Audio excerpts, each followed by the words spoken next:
Diabetes refers to a group of conditions characterized by a high level of blood glucose, commonly referred to as blood sugar. Too much sugar in the blood can cause serious, sometimes life-threatening health problems. There are two types of chronic diabetic conditions: type 1 diabetes and type 2 diabetes. Pregnant women may acquire a transient form of the disease called gestational diabetes, which usually resolves after the birth of the baby. Prediabetes is when the blood sugar level is at the borderline, higher than normal, but lower than in diabetics. Prediabetes may or may not progress to diabetes. During food digestion, carbohydrates, or carbs, break down into glucose, which is carried by the bloodstream to various organs of the body.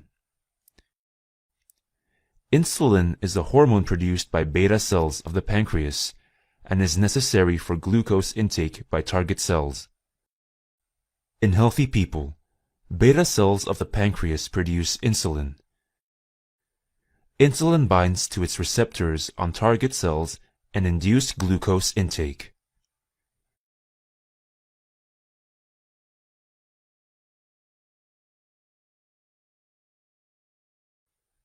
In type 1 diabetes, beta cells of the pancreas are destroyed by the immune system by mistake.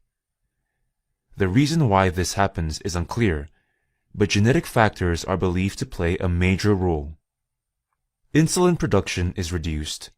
Less insulin binds to its receptor on target cells.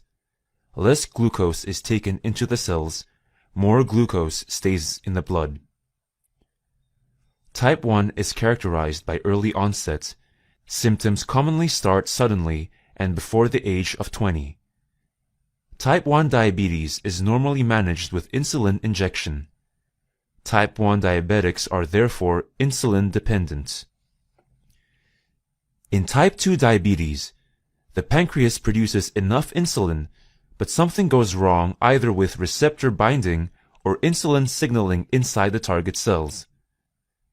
The cells are not responsive to insulin and therefore cannot import glucose. Glucose stays in the blood.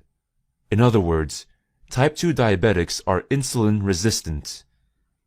Here again, genetic factors predispose susceptibility to the disease, but it is believed that lifestyle plays a very important role in type 2. Typically, obesity, inactive lifestyle, and unhealthy diet are associated with higher risk of type 2 diabetes. Type 2 is characterized by adult onset. Symptoms usually appear gradually and start after the age of 30. Type 2 diabetes accounts for about 80 to 90% of all diabetics. Management focuses on weight loss and includes a low-carb diet.